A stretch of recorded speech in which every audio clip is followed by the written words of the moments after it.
Hi everybody, this is Maureen Wong for yournextstamp.com. Today I'm going to be making this card with some foiling detail on it. You can see the shine as I move it from side to side and up and down. And here's a close-up of that word wasabi with the green foil on it. And you can also see our sparkly gumdrops.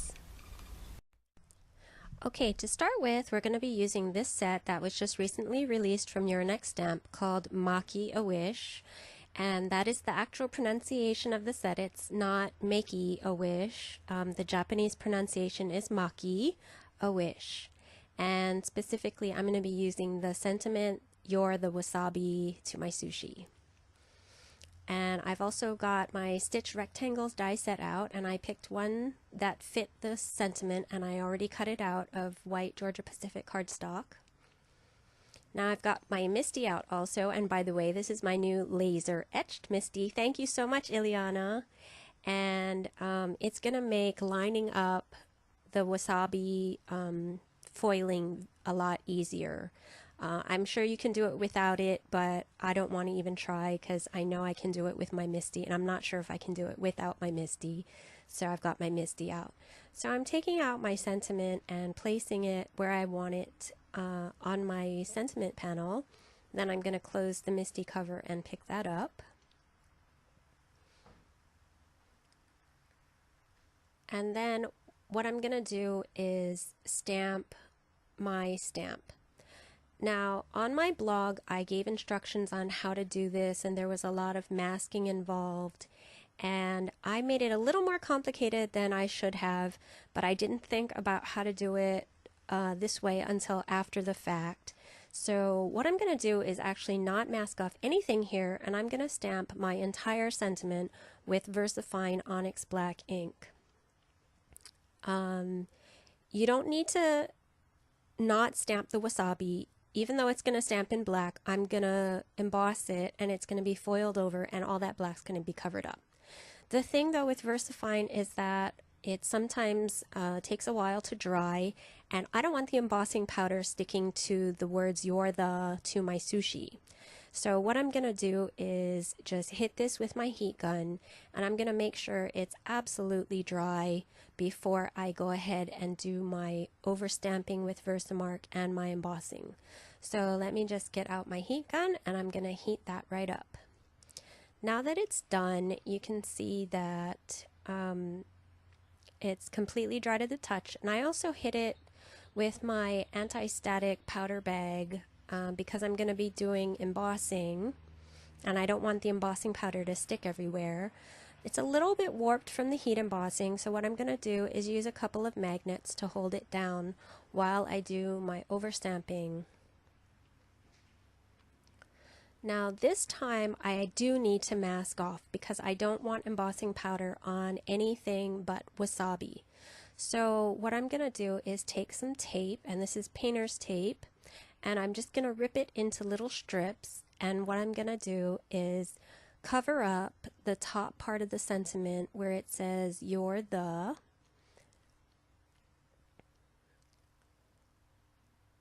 and I'm going to make sure that's stuck down, and then I'm going to take another strip and I'm going to cover up the "to my sushi" portion of the stamp. And sorry, I stuck my head in there just to make sure I wasn't going over the word wasabi. So after that's all masked off, then I can get my Versamark ink pad and stamp up the whole thing, and then emboss that. Okay, so now I've got out my Versamark ink pad, and I'm ready to ink that up. And of course, the Versamark ink is going to not only get on the wasabi, but it's also going to get on that blue painter's tape. So you need to remember to pull off the painter's tape carefully, and then you stamp down your wasabi. And with the Misty, that's going to overstamp in the exact same place it stamped before, because that is how the Misty works. And I am using a Muse Gold embossing powder. I would recommend you use the finest gold emboss, or not gold, the finest embossing powder you can use. It doesn't have to be gold. In fact, if you want to use clear, that's fine. But whatever color you use, it's going to be covered up by the foil, so it doesn't really matter which color you use. But I would use an extra fine or detail powder if I had it. Unfortunately, I don't have one ready right now, so I'm just using this one. And the reason why you want to use that ultra fine powder is because the process of putting it through the laminating machine is going to reheat it and flatten it out, and it kind of gets rid of some of the extra detail in the stamped image. So this actually might be a detail embossing powder, and I just may not have written it on top of the container. I'm not really sure. Okay, so here is my sentiment ready. I'm going to get my reverse action tweezers to hold them and get out my heat tool and heat it up until it's all melted. And there it is done. And you can see that I got a very nice impression in my wasabi.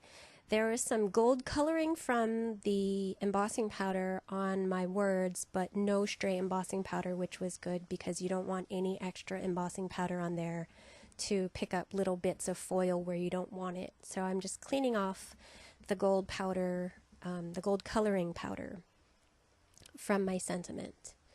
And now what I'm going to do is get out my foil, and I actually keep my used foils in this drawing pad.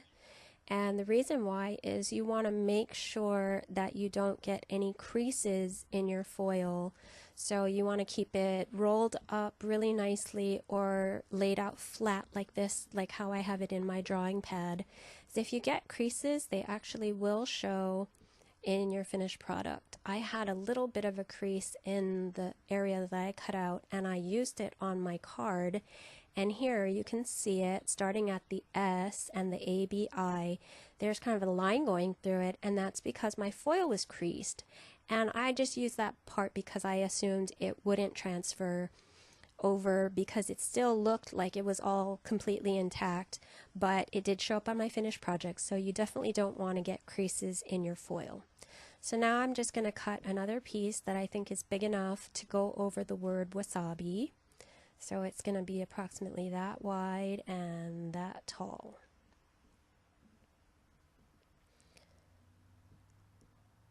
And then I'm just going to put away my drawing pad and keep those nice and flat and safe. And then what I'm going to do is take out a piece of parchment paper, and that's a little tip I learned from Jennifer McGuire's foiling video, that you use a piece of folded parchment paper. She said you could use typing paper also, but she said the parchment paper lasts longer. So I got a piece of parchment paper, cut off a whole chunk, and then cut it in half and folded it in half to get my little carrier sheet to put through my laminator. And a little tip that I have is if you run it through your laminator first without anything in it, it'll flatten it out, because when it comes off the roll, it's really rolled up and twisty and doesn't want to lay flat. But if you just run it through your laminator one time, just empty, it'll completely flatten it out and it'll be ready for use. So first of all, I put my sentiment piece of cardstock into that fold of the carrier pocket, I guess I can call it, carrier sheet. And then I'm going to put my green foil, and I believe this is called lime. This is deco foil from Thermoweb. I'm going to put that over the word wasabi and hold it down and make sure that it doesn't move.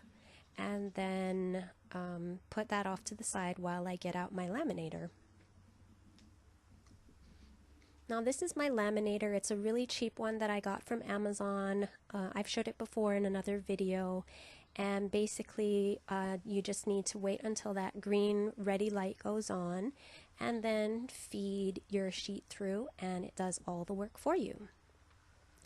So I will show you the result of that in a little bit. For now I'm going to work on a background. I cut a piece of clear stencil material to 5.5 by 8.5, which is half the sheet, and I'm using that as my stamping guide. I've already placed my sushi stamp down on the MISTI, and I'm going to be stamping it in a diagonal way, and I'm using my VersaFine to stamp this on my imaging sheet. And I'm using black instead of the green because I knew the black I would really be able to see well. So then I take my piece of cardstock that I'm going to use for my background, and I'm going to kind of center that sushi image onto the cardstock, and then I'm going to hold it, or flip up the imaging sheet and hold it down with magnets. And then I'm going to remove my imaging sheet. And the reason why I didn't put any tape and use this as a hinge is because I'm going to be moving my card all over the MISTI, and it's going to go over the edges of the MISTI. So if I use a hinge, I would have to move that hinge from the top to the side to the bottom. And also because you need room on the side of your MISTI for the hinge to open all the way to get it flat so that you can stamp. And my desk is a real mess. I don't have any room for a hinge right now, so I'm just going to be placing it in and taking it out of the MISTI, and that's another perfectly fine way to do it because you're always going to line that up in the corner just like you do with your cardstock. And now I'm inking up my sushi with sour apple ink from My Favorite Things, and the green cardstock is also sour apple, so it's a tone-on-tone effect. And now I'm going to take my imaging sheet, whoops, that was backwards. I'm going to take my imaging sheet and I'm going to move my cardstock to where I think I want to place the next sushi image, and I was going to do it on the side, but then I decided to just go above it. And I'm using the guidelines on my gridded quilting template that I have on the base of my MISTI to make sure that the stamps all go in the same direction and don't start tilting one way or the other. So I'm going to use those grid lines to keep my cardstock straight so that I know my sushi will always stamp in the same direction. And there is my second one, and I've speeded this up to about 8 times so you don't have to watch the whole thing in action. But at some point I have to move my stamp, so I'm showing you this portion where at this point I think I need to move my stamp, so I clean off the image on the imaging sheet, place the stamp and pick it up again, and this time I'm stamping with Memento black ink because it turns out that my VersaFine actually stained my imaging sheet a little bit, so I would not advise using the VersaFine on those clear quilting sheets.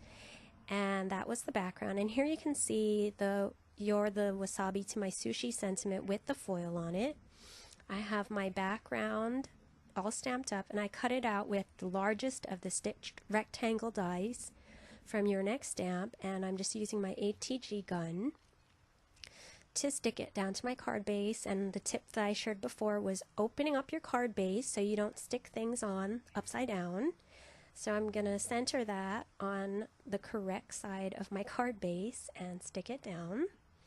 And then I have my sentiment, and I've already actually put the adhesive on the back with my ATG gun, and I'm going to put it down and to the right corner on my card. And then my final finishing touch is using these, what are they called? Let's see, green apple glittered gumdrops, also from Your Next Stamp.